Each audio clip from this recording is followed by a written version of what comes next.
אני בדרך כלל לא מקליטה זומים שלי כי משפחות מדברות, אה, שואלות שאלות ומדברים על עצמם, ולכן אני לא מקליטה בכלל. הפעם אני מקליטה רק את הקטע שאני אדבר. אז אני מציעה שעכשיו כשאני אדבר ואציג לכם את המצגת לא תשאלו שום דבר, ואנחנו נעבור, אחרי שאני אסיים לדבר אני אכבה את ההקלטה, ואנחנו נעבור לשלב של השאלות, ואז תוכלו לשאול מה שאתם רוצים. אוקיי?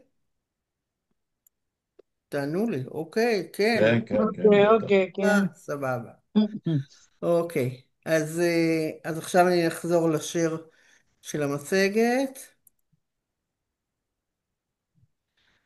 אה, רגע, איפה זה? זהו. אז כמו שאמרתי בזה, כל השאלות שתשאלו יזכו לתשובות, ומי שרוצה לשאול שאלה בשיחה פרטית איתי, אתם יכולים לצלם את הטלפון שלי, להכניס אותו לנייד שלכם, תרשמו אותו, שיהיה לכם את המספר שלי, אני אתן אותו גם בסוף הזום, אוקיי? אז אני אימא של עמית, זה הבן שלי, עמית, שאני בשבילו הקמתי בית לחיים בהוד השרון לפני כ3 שנים. עמית חי 9 שנים בכפר שמעון, במקום מקסים ומדהים, שהיה לו טוב לזמנו. אחרי זה הוא עבר ל4 שנים לבית של בית אקשטיין שנקרא בית בנחלה בנס ציונה. והוא רצה לגור לידי, הוא כל הזמן רצה להיות לידי וליד שני האחים שלו. עמית הוא שליש מתוך שלישייה, ויש לו 2 אחים שנולדו יחד איתו, אח ואחות, והוא רצה כל הזמן לגור לידינו, והוא ביקש לגור בהוד השרון. וכשהלכתי לחפש מה יש בהוד השרון, ראיתי שבעיקר אין. אז החלטתי להקים לו בית בהוד השרון, כמו שאני חולמת שיהיה לו. ואני אספר לכם איך עשיתי את זה ומה עשיתי, אבל אני רוצה רגע שתראו קצת את עמית. זה ציורים של עמית. עמית שלי הוא צייר, צייר אומן. זה זה לא ציור של... עובר, סליחה חנה, אנחנו אנחנו עדיין רואים על את המסך השקף פאורפוינט שלך. הראשון אתם עדיין על השקם הראשון? של אוי, איך למה הזום זה מתנהל. לא טוב. רגע, אז אני אעשה סטופ שייר. לא, את לא הצגת, את היית פשוט עם הפאורפוינט פתוח. אוקיי, אז שייר. אוקיי. עכשיו, עכשיו זה מציג? עכשיו אתם רואים? רואים את השקף השני, אבל בתוך הפאורפוינט הפתוח. לא נורא, אפשר גם ככה, פשוט תעבירי את השקפים. ככה יותר טוב? בסדר, אוקיי. אפשר גם ככה. סבבה. הופה. אז זה עמית שלי, אם לא ראיתם. גברבר חמוד, היום בן 35, אה, והוא צייר אומן. עמית הוא ורבלי, הוא מדבר, לא סותם את הפה, אבל הוא גם אוהב, הוא בעיקר מתקשר בציור. מאז שהוא היה ילד קטן, הוא היה רעב, הוא היה מצייר, הוא היה שמח, הוא היה מצייר, הוא היה עצוב, הוא היה מצייר. הכל היה, כל התקשורת שלו עם העולם הייתה בציור. אז זה הציורים שלו, זה ציור שהוא עשה בגיל איזה מאוד צעיר. ציורים. כן, הוא השתתף ב17 תערוכות, וואו. חלק מהציורים שלו. תמיד המון צבעים, תמיד המון שמחה, המון ביטוי. אני רוצה שתכירו קצת אותי. אז אני במקצועי פרסומאית הרבה שנים, 38 שנה. הייתי שותפה במשרד פרסום מצליח ברעננה. אני מנכ"ל של עמותה, אני הקמתי עמותה לצורך ההקמה של הבית לחיים. אה, שנייה, רגע, יש אנשים שמנסים עוד להיכנס ואני שוכחת אותם. אה,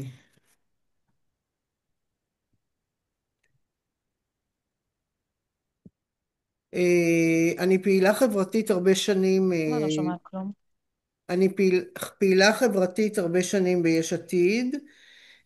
ואני עוסקת גם שם בנושא של צרכים מיוחדים. אני יושב ראש מטה המיוחדים ומובילה את כל הנושא הזה כבר הרבה שנים, יחד כמובן בשיתוף פעולה של משפחת לפיד, שגם הם הורים לילדה עם צרכים מיוחדים. אני אימא של עמית, זה היום המקצוע שלי, והכי חשוב, אני סבתא. עכשיו אני רוצה לספר לכם ולהראות לכם את הבית של עמית, איך אני הקמתי אותו. כשהקמתי אותו, מצאתי אותו ככה. ככה התחלנו. מצאתי שתי וילות מדהימות, זו אחת וזו השנייה. שתי וילות גדולות ששכרנו אותן לטווח ארוך. ועשינו איזושהי תוכנית עבודה שהלכנו למחלקת הרווחה פה בהוד השרון, הם מאוד אהבו את זה, שלחו אותי למשרד הרווחה הארצי, משרד הרווחה גם הוא אהב את התוכנית מאוד ואימץ אותה ואמר לי לכי תמצאי מפעיל שירצה לעבוד עם כל השיגעונות שלך פה, עם כל האג'נדה שלך. ומצאתי, הלכתי, סרקתי את התחום, אה, הם נתנו לי 7 מפעילים, ביקרתי את כולם, ושניים מהם מאוד אהבתי, והם הגיעו לגמר, ואיתם הלכתי לראות עם מי אני יכולה לעשות את זה, כשבסוף בחרתי באחד מהם.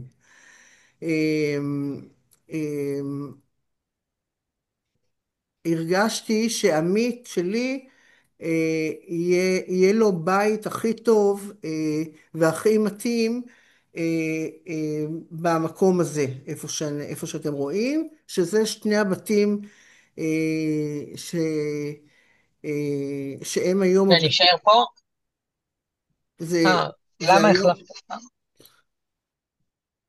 שהיום שני הבתים האלה הם בעצם הבית לחיים של הבן שלי. בית אחד, הבית הזה זה לתפקוד בינוני נמוך, והבית הזה לתפקוד בינוני גבוה.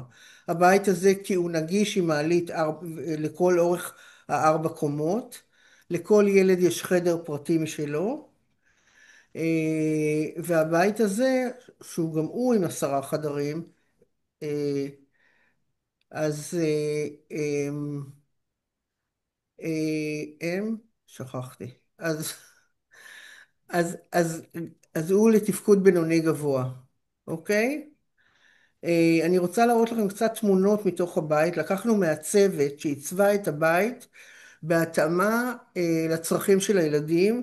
ההתמחות שלה היא צרכים מיוחדים, והיא יצרה להם פינות של רוגע וכיף. אה, אה, שנייה רגע.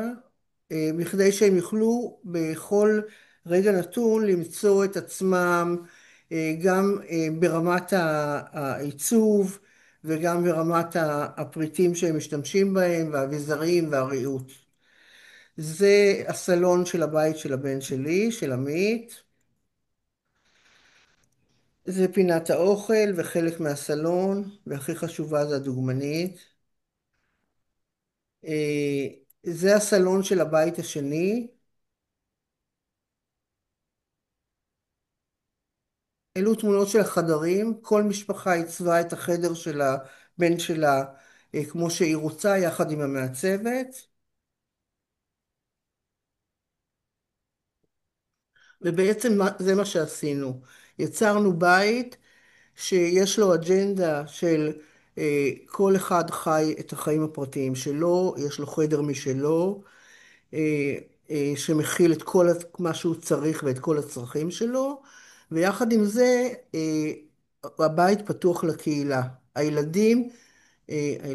הבוגרים יוצאים לקהילה לפעילויות בקהילה לפחות 3 פעמים בשבוע. וחלק מהפעילויות הם גם עושים בבית.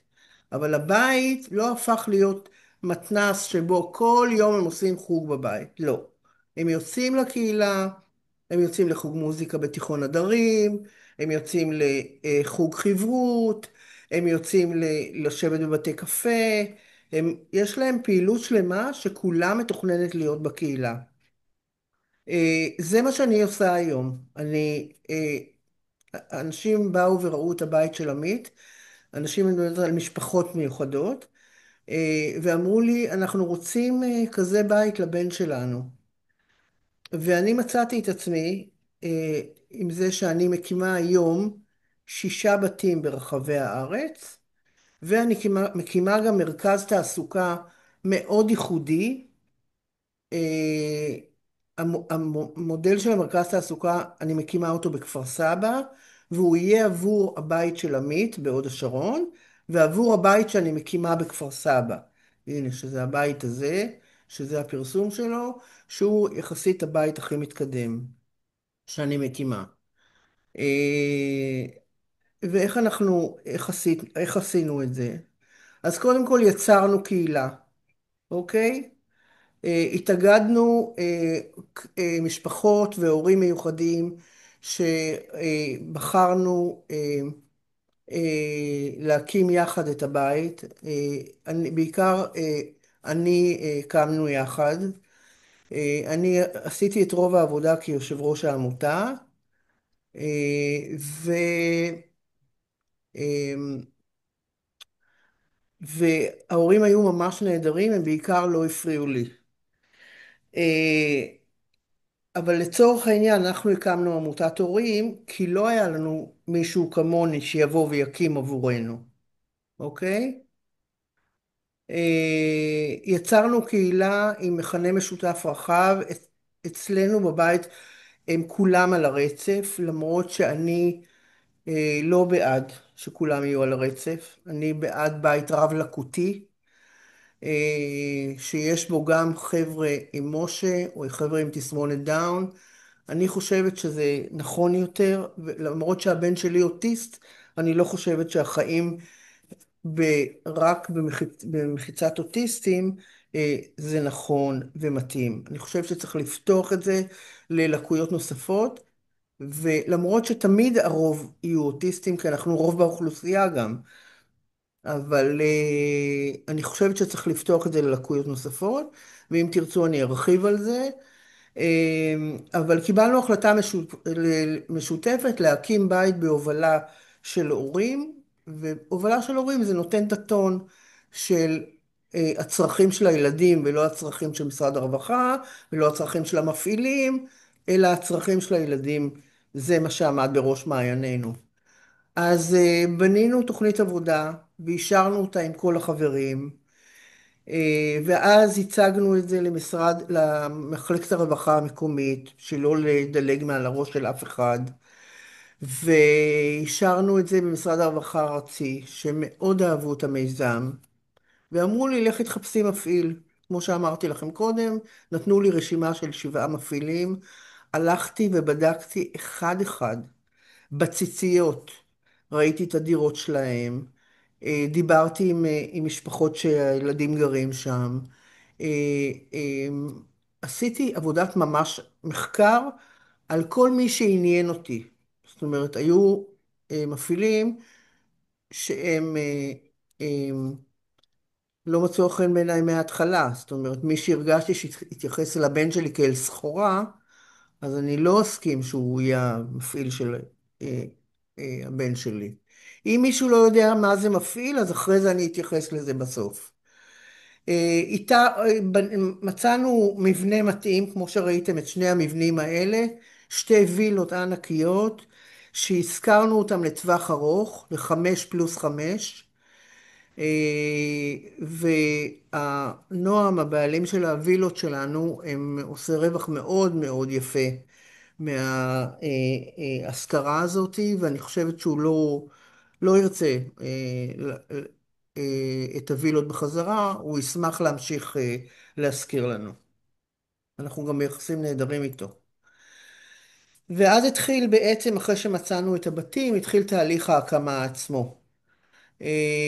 עבדנו מול מתווכים למצוא את הבית כמובן, עד שמצאנו בתים לשכירות לטווח ארוך. עשינו התאמה של המבנה למגורי הבוגרים, לא בכל וילה היו 10 חדרים והיינו צריכים 10, אז עשינו את זה. אמרתי לכם, עיצוב, ריהוט ואבזור, לקחנו מהצוות שזה ההתמחות שלה, וככה הבית נראה, ומבחינתי זה החלום שלי שעמית יגור במקום כזה שמעוצב כמו מלון 7 כוכבים, ואני מאמינה שלילדים שלנו מגיע פיצוי על, על המצב הזה שהם נולדו בו. והפיצוי זה להעניק להם עושר יתר. זאת אומרת, לתת להם מעבר אולי למה שמגיע לאדם רגיל.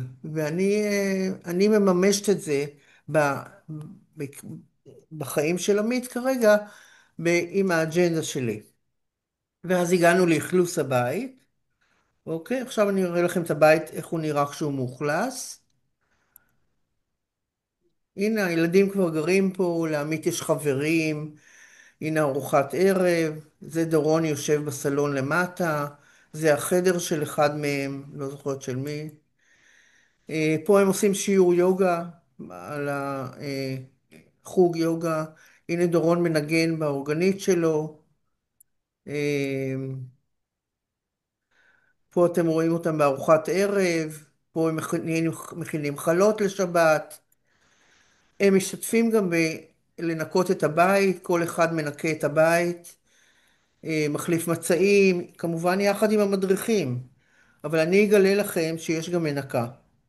יש מנקה יום-יום בבית, שמנקה כשהם נמצאים בתעסוקה, אז בבוקר היא מנקה את הבית, אבל הם גם משתתפים בניקיון. אבל אף אחד לא סומך על הניקיון שלהם, כן? זה ככה בינינו. אה, זה הם יוצאים לפעילויות בחוץ, אוקיי? אם זה קבוצת הליכה שיש להם כמה פעמים בשבוע, אם זה לבריכה, אם זה טיולים שאנחנו עושים. יש להם כל הזמן פעילויות זה. והכוח המניע את הבית זה האימהות, סלחו לי האבות, כן? ובעצם איך כל זה יקרה אם אתם רוצים גם להשתתף ולהקים בית כזה.